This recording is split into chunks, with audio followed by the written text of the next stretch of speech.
कुएं में कुत्ता गिर गया। कहां गिरा? अब पूरे बस्ती वाला उसी कुएं का पानी पीता था। अभी ना नल हुआ है, ट्यूबवेल हुआ है, अभी अभी ना हुआ भाई, पहले कुआं ही था ना। बोलिए भाई, हम लोग भी गुसल किए हैं कुएं में, कुएं का पानी पीते थे। तो कुत्ता गिर गया। तो कुत्ता गिर गया तो कुत्ता गिर गिर के मर गया। तो पानी बदबू बदबू है बना। अरे बोलो ना भाई, पानी बदबू है बे ना, महक है जाबे। तो लोग परेशान हो गए, करने की है बे बेटा, पानी पीना जायज छे कि नहीं छे, करने की है बे, करने की है बे। बोले चल मुझे साहब पूछो। 10 आदमी मीटिंग बना के गया हजरत के पास में कि हजरत करने की है बे, कुत्ता नहीं कुआं गिरे गई है, की करूँ हमरा, पानी तो नापाक है गई है। तो हजरत ने कहा कि हाँ नापाक तो हो गया है। बोला करने की करूँ? तो मौलवी साहब बोला कि ऐसा करो, या तो सारा कुआं का पानी निकाल दो, दूसरा या नहीं तो ऐसा करो 200 या 300 डोल पानी कुएं से निकाल दो, पानी पाक हो जाएगा। बस्ती वाले आए, कुआं गहरा था और पूरा पानी बस्ती वालों ने निकाल दिया। फिर पानी कुआं में आया। शाम को जब आदमी पानी निकाला, फिर देखता वही बदबू है, ये है, महक है, ये है।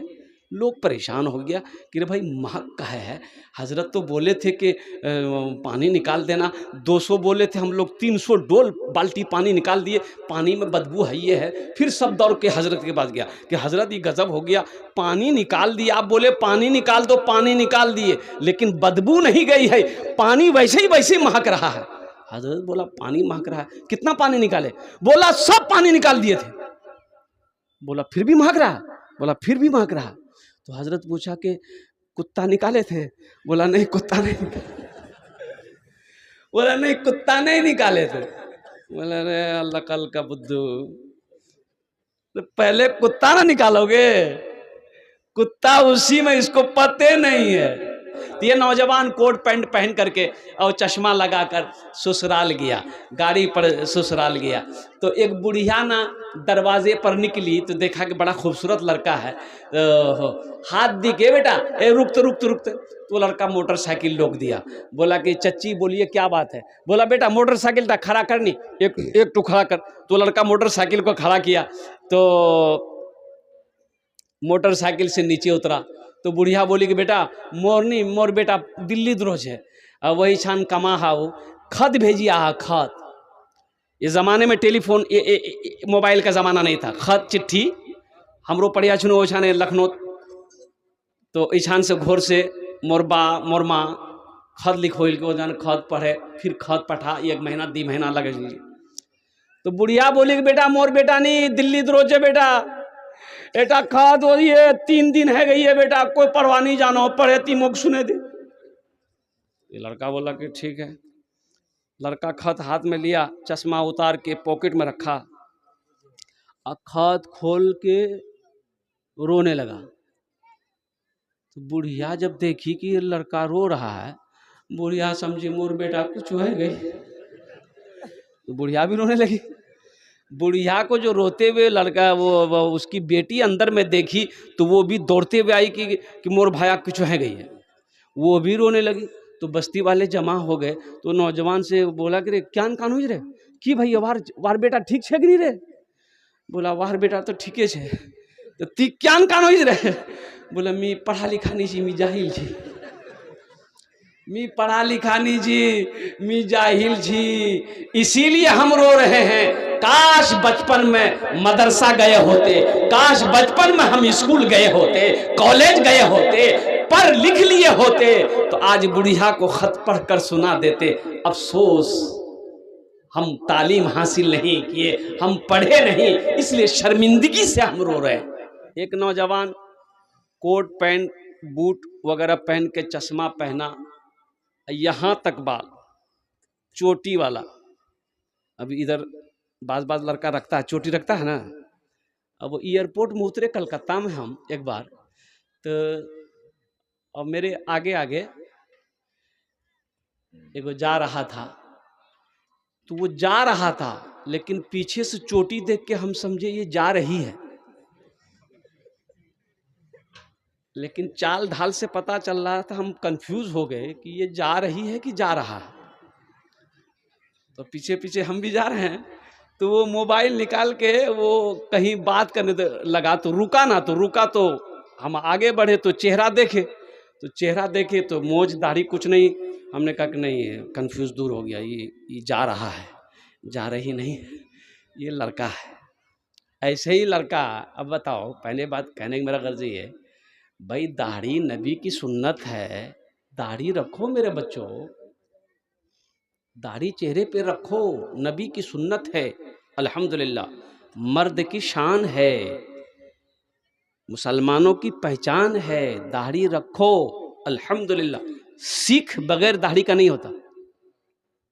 देखें सिख लोग बगैर दाढ़ी का रहता है नहीं।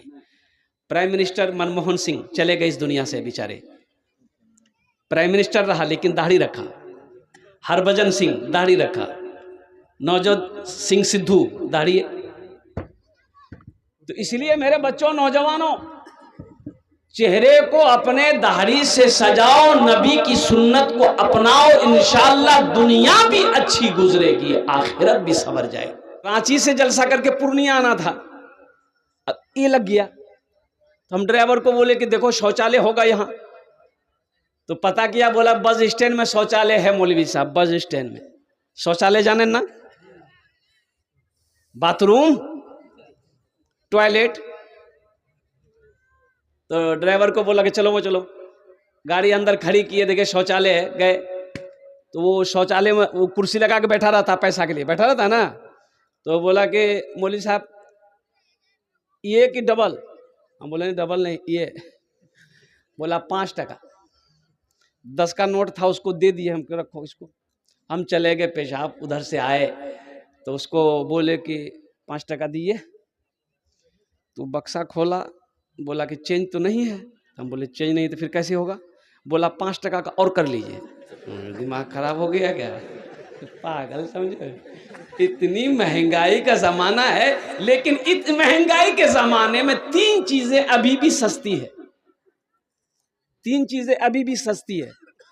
पहली चीज मस्जिद का इमाम, ये बहुत सस्ता है। बोले बात सही की गलत है? बोलिए। 6,000, 7,000, 8,000, 9,000, 10,000, और क्या इससे ज्यादा क्या? बाप, इससे ज्यादा बेसी पैसा नहीं चाहिए तनख्वाह। नहीं, इससे बेसी बाप। एक सदर से इमाम साहब बोला सदर साहब को, सदर साहब मोर तनख्वाह बढ़े देना, मोर छोटो छोटो छुआ छे, 7 छुआ छे। तो सेक्रेटरी साहब बोला, मोक पूछे बच्चा पदी आपको पैदा बता के होते 7 छुआ यदि मी क्यों करूं? बोले तनख्वाह बढ़ा दीजिए। बोला नहीं, तनख्वाह नहीं बढ़े, रहना चाहिए तो रहो, नहीं रहना चाहिए जा, ढेरी इमाम मिलबे। इमाम साहब बेचारे सबर कर लिए कि कहाँ जाएंगे, चलो अल्लाह इसी में बरकत देगा। और अल्लाह बरकत देता भी है, बरकत देता भी है। अब वो सदर साहब का बेटा दिल्ली से पढ़कर आया, नौकरी नहीं मिल रही है, तो इमाम साहब से बोला कि इमाम साहब जरा जुमा में दुआ कर दीजिएगा, मेरे बेटे को अच्छी नौकरी मिल जाए। तो इमाम साहब ने कहा ठीक है, दुआ कर देंगे। जुमा में इमाम साहब ने दुआ किया, या अल्लाह हमारे सदर साहब का बेटा पढ़कर आया है, या अल्लाह इसको ऐसी नौकरी दे दे जितनी तनख्वाह हमको मिलती है उतनी तनख्वाह उसको भी मिले। सदर साहब वहीं गर्म हो गया, आपका दिमाग खराब हो गया। 7,000 में मेरा बेटा कैसे गुजारा होगा? 7,000 में तेरा बेटा का गुजारा नहीं होगा, मस्जिद का इमाम का हो जाएगा, तेरा बेटा आसमान से आया है। मस्जिद का इमाम सस्ता, पहली चीज। और दूसरी चीज, मदरसे का उस्ताद, मदरसे का उस्ताद पढ़ाने वाले हमारे जो मुअल्लिम हैं, जो उलमा हैं, जो हुफ़ाज़ हैं, जो कारी हैं, ये भी सस्ता है। इनकी भी तनख्वाह वही है, 5,000, 6,000, 7,000, 8,000, ज्यादा ज्यादा 10,000। और तीसरी चीज कुरान की तालीम, ये भी सस्ती है। अब बताइए ना, हमारा जो ये मदरसा लिल बनात, अभी बच्चियों का मदरसा चल रहा है, शेख ने कहा अल्लाह अकबर कबीरा कि हजरत कहीं से कोई बाहरी ताउन नहीं है, बाहरी ताउन नहीं है। ये अफसोस का मकाम है मुसलमानों, ईमान को बचाओ। एक बात अभी आपको, अभी पता नहीं अभी क्या बहस चल रही है, वंदे मातरम में बहस चल रही है कि नहीं? अरे बोलो भाई, बोलो, जोर से बोलो। वंदे मातरम बोलना होगा। ये दबाव बनाया जा रहा है, दबाव डाला जा रहा है, कुर्बान जाओ हिंदुस्तान के मुसलमानों के ऊपर में कि वंदे मातरम बोलना होगा, हिंदुस्तान में रहना है। इसका मतलब क्या है? आप कहना क्या चाहते हैं? जो वंदे मातरम बोलेगा वही हिंदुस्तानी हुआ, और जो वंदे मातरम नहीं बोलेगा वो हिंदुस्तानी नहीं है। वंदे मातरम का माले है, इसका माना क्या है, इसका तर्जमा क्या है, इसका अर्थ क्या है, इसका मीनिंग क्या है? वंदे इबादत करना, मातरम धरती, धरती माँ की मात्र इबादत करना, पूजा करना। तो एक मुसलमान सिवाय अल्लाह के किसी की इबादत ना किया है, ना करेगा इंशाअल्लाह। हम अल्लाह की इबादत करते हैं, अल्लाह ने हमें पैदा किया है। कुल हुवल्लाहु अहद, मेरा अल्लाह एक है। इंशाअल्लाह हम अल्लाह ही की इबादत करेंगे, इसके सिवा हम किसी की इबादत नहीं करेंगे। ये मेरा ईमान है, मेरा अकीदा है, मेरा मजहब यही कहता है, मेरा दीन यही कहता है।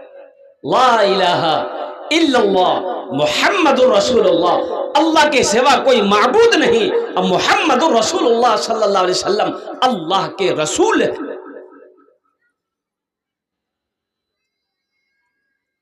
अब जहां तक रही बात हम हिंदुस्तानी हैं कि नहीं हैं, इससे बड़ा सबूत क्या होगा कि अंग्रेज़ों के खिलाफ जो फतवा दिया था वो हमारे अकाबिरीन ने, हमारे उलमा ने फतवा दिया था। अंग्रेज़ों की गुलामी करना, अंग्रेज़ों की यहाँ नौकरी करना ये हराम है। और कुर्बान जाओ, अंग्रेज़ों ने हमारे उलमा को इस फतवे पर फांसी पर लटकाया था, और लटकने वाला कोई और नहीं, मुसलमान था।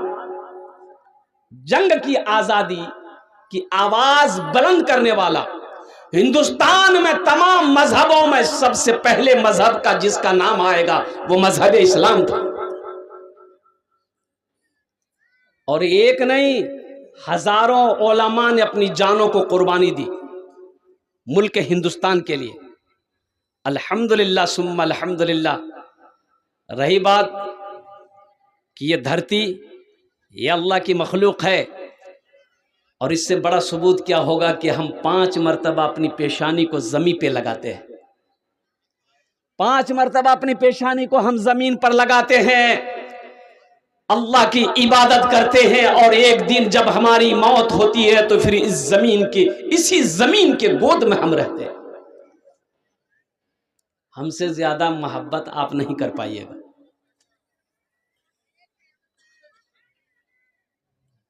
और भाई तराना है, बहुत सारे तराना है। अल्लामा इकबाल ने जो तराना कहा, सारे जहां से अच्छा, सारे जहां से अच्छा हिंदुस्तान हमारा, सारे जहां से अच्छा हिंदुस्तान हमारा। हम बुलबुले हैं इसकी, ये गुलसिता हमारा। मजहब नहीं सिखाता आपस में बैर रखना, मजहब नहीं सिखाता आपस में बैर रखना। हिंदी है हम वतन है हिंदुस्तान हमारा, हिंदी है हम वतन है हिंदुस्तान हमारा। संविधान इजाजत देता है हर मजहब के मानने वाले को अपने तरीके के मुताबिक वो परे करे। हमारे हिंदू भाई मंदिरों में जाते हैं, जैन अपने क्या कहते हैं कि इबादत गाहों में जाते हैं, हमारे सिख भाई वो गुरुद्वारे में जाते हैं, हमारे क्रिश्चियन भाई वो चर्च में जाते हैं। जिसका जो मजहब हो वो अपनी खुशी से, अपनी मर्जी से वो परे करे, वो पूजा करे, वो इबादत करे। आप उसके ऊपर में दबाव नहीं डाल सकते। आप जबरदस्ती नहीं कर सकते। लकुम दीनुकुम वलिय दीन, तुम्हारे लिए तुम्हारे दिन है, मेरे लिए मेरा दिन है। इसलिए मेरे बच्चों, मैं कहना यही चाहूंगा कि अपने ईमान को बचाओ। देखो, दौलत कमा लेना बड़ी बहादुरी नहीं है, ईमान को बचाना यह बहादुरी है। लेकिन कहीं ना कहीं उन लोगों ने कहा कि भाई मुसलमान वंदे मातरम नहीं बोलेगा। हमारे अकाबरीन ने ऐलान कर दिया, हमारे अकाबरीन ने ऐलान कर दिया, चाहे जो हो जाए आप हमसे नहीं बुलवा सकते, ये हमारी मर्जी, हम बोले ना बोले, जबरदस्ती आप दबाव नहीं डाल सकते भाई। लेकिन एक पॉइंट लाया गया, एक ट्रेन खुली जिसका नाम है वंदे भारत, है कि नहीं है शायद? अरे किशनगंज में भी स्टॉपेज है वंदे भारत, देख लिए, यहां भी आ गया है। मैं तो यही कहना चाहूँगा, रिक्वेस्ट करना चाहूँगा तमाम हिंदू भाइयों से, जैन भाइयों से, सिख भाइयों से, ईसाई भाइयों से, तमाम मानने वालों से, जो हिंदुस्तान के वासी हैं, रहते हैं, सबसे, कि आपस में भाईचारगी पैदा करें, आपस में मोहब्बत से रहें। जिसको जो जिस मजहब का मानने वाले हैं अपनी मर्जी से प्रे करें, पूजा करें, इबादत करें, सुकून से रहें, मोहब्बत से रहें। मेरा मजहब कहता है कि जिस मुल्क में रहो उस मुल्क से मोहब्बत करो। अल्लाह के रसूल की हदीस है कि जिस मुल्क में रहो उस मुल्क से मोहब्बत करो। अल्हम्दुलिल्लाह सुम्मा अल्हम्दुलिल्लाह, मुसलमान कल भी मोहब्बत हिंदुस्तान से करता था, आज भी करते हैं, सुबह कयामत तक इंशाअल्लाह करते रहेंगे। अपने बच्चों को तालीम दो। तालीम में हम लोग बहुत पीछे हैं, एजुकेशन में हम लोग बहुत पीछे हैं, बहुत पीछे हैं, बहुत पीछे। हिंदुस्तान का सर्वे किया गया, ये हमारा नौजवान तबका बच्चे बैठे हुए हैं, हिंदुस्तान का सर्वे हुआ कि सबसे ज़्यादा एजुकेशन में कौन आगे है। ब्राह्मण हो, हिंदू हो, जाट हो, मारवाड़ी हो, कौन है, मुसलमान कौन है? तो जानते हैं, जब सर्वे किया गया सबसे नीचे लास्ट में मुसलमान का नाम आया कि सबसे पिछड़ा, तालीम में सबसे पीछे अगर कोई है तो मुसलमान है। जबकि जानते हैं हमारी इब्तदा ही इकरा से है, ये पहली वही है गारे हिरा में, इकरा बिस्मि रब्बिकल्लज़ी खलक। अल्लाह कहता पढ़ने का हुक्म देता है, पढ़ने का हुक्म देता है। ए मेरे बच्चों, मेरे नौजवानों, सुनो, एक वक्त भूखा रहना पड़े, भूख बर्दाश्त कर लेना, लेकिन तालीम से समझौता मत कर लेना। मुसलमानों सुनो, मुसलमानों सुनो, मुसलमानों सुनो, अगर तकलीफ उठानी पड़े तकलीफ उठा लेना, अपने बच्चे को जाहिल मत रखना, इसे इतना पढ़ा देना, इतना पढ़ा देना कि जब तुम मर जाओ तो कम से कम ये आगे बढ़कर जनाजे की नमाज पढ़ा दे। इतना तो पढ़ा दो, ये तो जरूरी है ना भाई। कुरान कहता है ये सिर्फ रखने वाली किताब नहीं, ये पढ़ने वाली किताब है। ये पढ़ने वाली किताब है, समझने वाली किताब है, हिदायत वाली किताब है, ये रास्ता दिखाने वाली किताब है। कुर्बान जाओ, अफसोस का मकाम है कि हमारे बच्चों के पास में हो फेसबुक चलाने का टाइम है, इंस्टाग्राम चलाने का टाइम है, व्हाट्सएप चलाने का टाइम है। अगर टाइम नहीं है तो नमाज का टाइम नहीं है, कुरान पढ़ने का टाइम नहीं।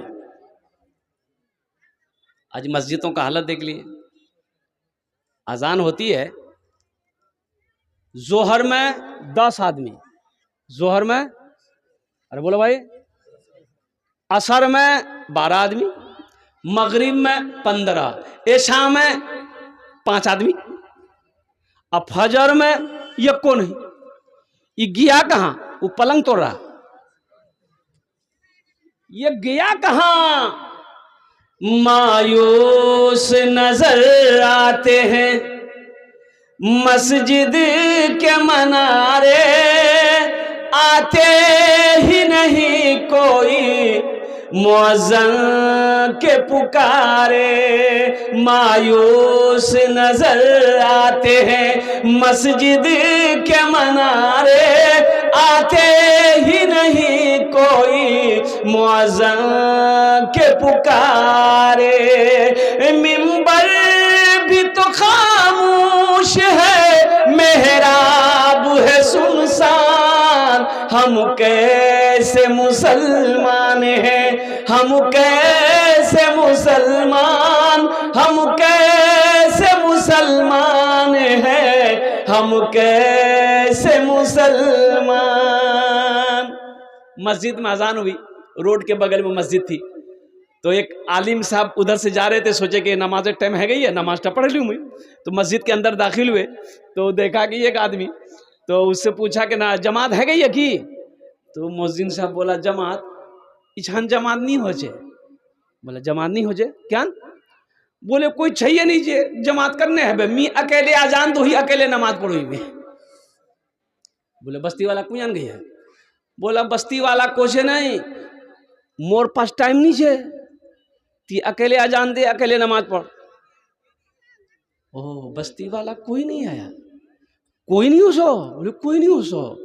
तो आलिम साहब ने कहा कि एक बार ती आर आजान दे, एक बार आरती आजान दे, तो मुअज्जिन साहब बोला कि दी बार आजान करने दूं, बोला ती दे, तो मुअज्जिन साहब बेचारे वो खड़े हो गए माइक के सामने, अल्लाहु अकबर अल्लाहु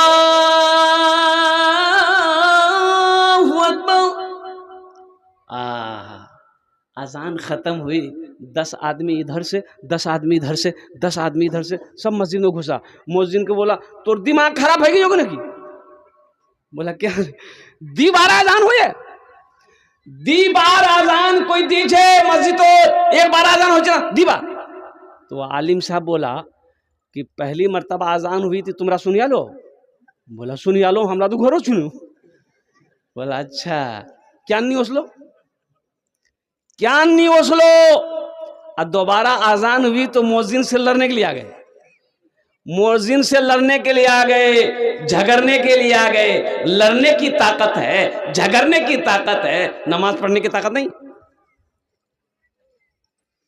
हम सिर्फ ही सुनते हैं, हम सिर्फ ही सुनते हैं मस्जिद की अज़ाने, हम सिर्फ ही सुनते हैं मस्जिद की अज़ाने, होती ही नहीं हमसे अदा 5 नमाजें, आबाद ही रहे मकान और मस्जिद वीरान, हम कैसे मुसलमान हैं, हम कैसे मुसलमान, हम कैसे मुसलमान हैं, हम कैसे मुसलमान।